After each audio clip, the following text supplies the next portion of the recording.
Hello friends, welcome. My name is Kamalveer. आज हम एक ऐसे डिस्कस करेंगे। ऐसे का नेम है the emperor has no clothes. Okay. और इसके ऑथर है अरविंद कृष्णा मेहरोत्रा।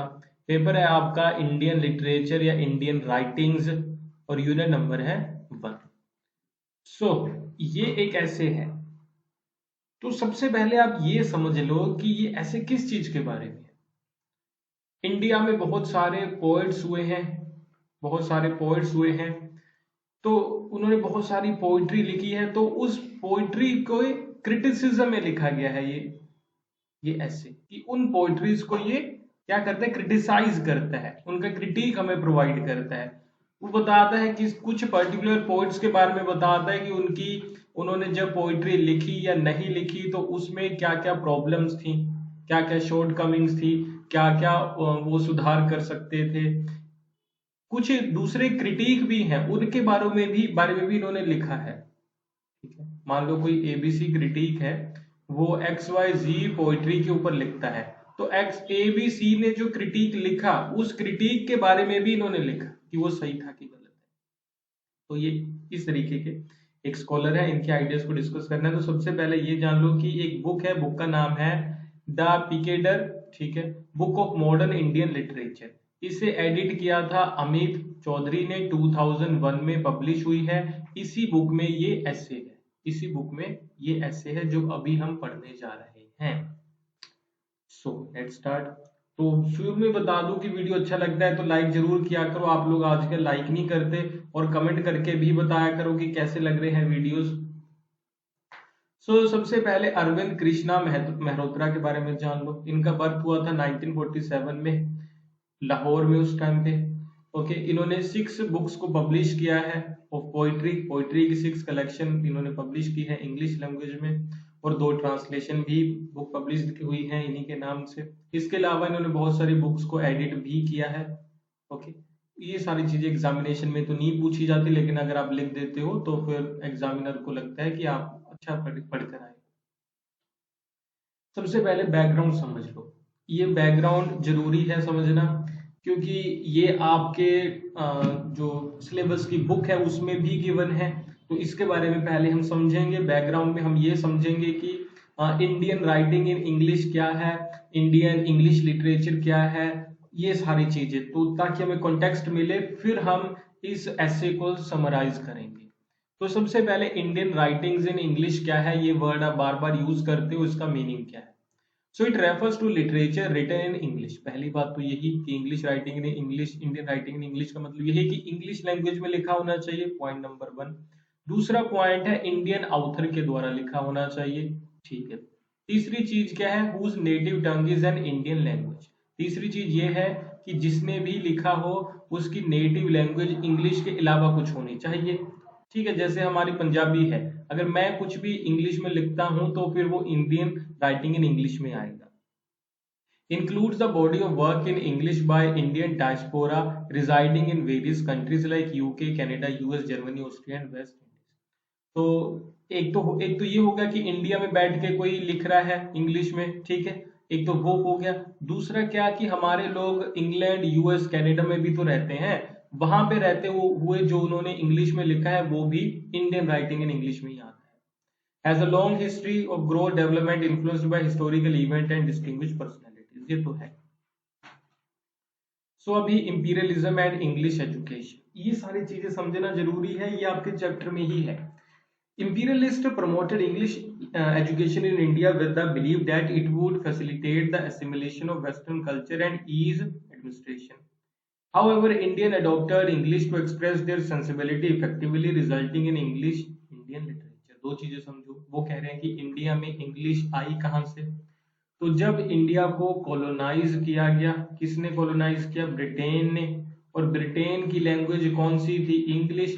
तो वो अपनी लैंग्वेज हम अपने साथ यहाँ पे लेके आए, और उसके बाद उन्होंने कहा कि इसी लैंग्वेज में आपको एजुकेशन दी जाएगी, पॉइंट नंबर 1। ऐसा क्यों, हमें क्यों इंग्लिश में लैंग्वेज दी जाएगी? इसके पीछे रीजन था ताकि हम वेस्टर्न कल्चर को समझ सके, या फिर वेस्ट अपना कल्चर छोड़ के उनका ये अडॉप्ट कर ले। और दूसरी चीज ये, वहां उन्हें यहाँ पे एडमिनिस्ट्रेशन चलाना था, गवर्नमेंट रन करनी थी। तो इसलिए जरूरी है ना कि जो लोगों को, जिन लोगों के ऊपर वो रूल करे उनकी वो लैंग्वेज समझे, तो कह रहे हैं कि हमारी लैंग्वेज ही भाई आप फॉलो करो। लेकिन धीरे धीरे से हम इंग्लिश में फ्लुएंट हो गए, हमारे लोगों ने 200 साल तक इतनी इंग्लिश लैंग्वेज पढ़ी कि अब हमारे, आप कह रहे हो, लोगों की भी एक तरीके से इंग्लिश सेकंड लैंग्वेज ही है। कई लोगों की तो इंडिया में भी फर्स्ट लैंग्वेज अभी इंग्लिश ही है। तो इसीलिए हम इंग्लिश में बहुत सारे लिटरेचर यहाँ पे इंडिया में प्रोड्यूस होता है, क्योंकि बहुत लोग इंग्लिश बोलते हैं। नेक्स्ट थिंग है literary renaissance and social reform. Indian English literature was part of the literary renaissance in India which began as a social reform movement in 19th century. The movement aimed to address social issues like child marriage, dowry, polygamy and casteism. तो India में जो English literature कैसे आया, इसका दूसरा point ये देखो कि इंडिया में लिटरेरी रेनेसांस मूवमेंट चल रही थी 19th सेंचुरी में, पुनर्जागरण काल जिसे कहते हैं। ओके, इसका पर्पस क्या था? इसका पर्पस ये था कि इंडिया की सोसाइटी को रिफॉर्म करो। रिफॉर्म कैसी चीज है? चाइल्ड मैरिज, डाउरी, ये सारी चीजों को रिफॉर्म करने की जरूरत थी ना। तो रेनेसांस, पुनर्जागरण काल चल रहा था। ओके, तो लिटरेचर में भी चल रहा था। तो उसी टाइम पे इंग्लिश का, आप कह लो कि इंग्लिश उसका पार्ट है, क्योंकि बहुत सारे लास्ट में हम पढ़ रहे थे रविंद्रनाथ टैगोर के आइडियाज के बारे में, तो हमने पढ़ा कि वो बात करते हैं स्पिरिट ऑफ वेस्ट की। तो उन्होंने कहा वेस्ट से एक चीज अच्छी इंडिया में आई थी, वो थी इक्वालिटी का आइडिया, लिबर्टी का आइडिया। तो ये सारे आइडियाज जो हमारे लोग इंग्लिश पढ़ रहे थे, उन्होंने सबसे पहले इस चीज को समझा। तो इसीलिए रेनेसांस इंग्लिश जो आप कह लो लिटरेरी पर्सनैलिटीज है, उनके थ्रू पहली बार आया, ये कहा जाता है। सो नेक्स्ट है जी की issues in English, Indian English literature. क्या क्या इश्यूज हैं हमारे इंग्लिश लिटरेचर में? तो major themes in the field includes ambivalence, diaspora, ठीक है, hybridity, quest for identity, ethnicity and subalternative. तो हमारा जो इंग्लिश लिटरेचर है ना, इंडियन इंग्लिश लिटरेचर, इसके मेन थीम क्या है? तो हम किस चीज के बारे में लिखते हैं? एथनिसिटी के बारे में, ओके, सबऑल्टरनेटिव के बारे में। इसका मतलब ये है, हम ज्यादातर इंग्लिश लिटरेचर इस चीज के बारे में ही होता है ना कि जब हमें कॉलोनाइज किया गया था उस टाइम के बारे में होता है, उसका फिर इम्पैक्ट क्या है प्रेजेंट एरा में, उस चीज के बारे में होता है। ठीक है, डायस्पोरा यानी कि जो हमारे लोग मान लो ब्रिटेन में रह रहे हैं आज के टाइम पे, वो अपनी लाइफ के बारे में लिखते हैं। क्वेस्ट, नई चीजों की खोज, हमारी आइडेंटिटी, इन सारी चीजों के बारे में ही इंग्लिश लिटरेचर में ज्यादा लिखा जाता है, ये बता रहे हैं। सो ये जो एक मेन टॉपिक है एम्बिवेलेंस। एम्बिवेलेंस का मतलब होता है कि कॉलोनाइजर और कॉलोनाइज्ड एक दूसरे को किस तरीके से देखते हैं। इसका मतलब ये है एक दूसरे से कैसा ट्रीट करते हैं। आज भी तो हमारे लोग जब भी किसी, आप कह लो कि जब भी किसी ब्रिटिश इंसान को देखते हैं, अमेरिकन को देखते हैं, तो हम उन्हें सुपीरियर मान लेते हैं, अपने आप को इंफीरियर, होता है ना ये चीज। तो वो सारी चीजों के बारे में लिखा जाता है।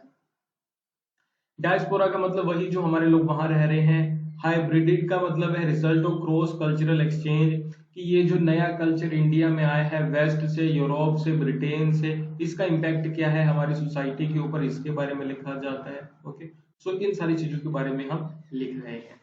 Okay, development of Indian English poetry, इसके बारे में समझते हैं। सो इंडिया में इंग्लिश पोइट्री कैसे डेवलप हुई? Indian English poetry has evolved from 19th century. ठीक है, 19th सेंचुरी से इवॉल्व होना शुरू हुई, आज तक हो रही है। प्री इंडिपेंडेंस पोइट कौन से थे? अरविंदो घोष, रविंद्रनाथ टैगोर। रविंद्रनाथ टैगोर के बारे में लास्ट वीडियो में हमने समझा। Okay, while post independence poet introduced innovation in Indian English poetry. आप कह लो कि जो ना प्री इंडिपेंडेंस वाले थे, उन्होंने ज्यादा इंडिपेंडेंस के बारे में ही लिखा, लेकिन अभी नई नई चीजों के बारे में लिख रहे हैं। अभी कुछ मेल और फीमेल पोइट भी आ रहे हैं। ओके, इसीलिए हमारे थीम, स्टाइल, फॉर्म्स, ये सभी चेंज हो रहे हैं जो इंग्लिश पोइट्री के हैं। ठीक है, अभी कौन कौन से पोइट्स हैं इस चीज में, जो आप कह लो कि इंग्लिश पोइट्स हैं? तो जयंता महापात्रा है, ए के रामानुजन है, आर पार्था शास्त्री हैं, ठीक है, सारथी सारथी पार्था सारथी, ये है। ठीक है, और इन्हीं के बारे में इस ऐसे में मेंशन है। इनमें से जो ये है ना आर पार्था सारथी, इन्हीं के बारे में लिखा गया है। ये इस ऐसे का बहुत बड़ा पार्ट इसी के बारे में है, इन्हें हमें डिस्कस करना है अभी। ठीक है, सो अभी नेक्स्ट टॉपिक है इसमें significance of the title the emperor has no clothes, और उसके बाद फिर हम पूरे ऐसे को समराइज करेंगे, अच्छे से समझेंगे। कंप्लीट वीडियो आप देख सकते हो अमर पाठशाला ऐप के ऊपर, या फिर वेबसाइट विजिट करना amarpathshala.com। लिंक इस वीडियो के डिस्क्रिप्शन, कमेंट बॉक्स, सभी जगह अवेलेबल है, तो वहां पे आप कंप्लीट वीडियो इस टॉपिक के ऊपर और बाकी सारे टॉपिक्स के ऊपर देख सकते हैं। अपना ध्यान रखिए। Thank you for watching.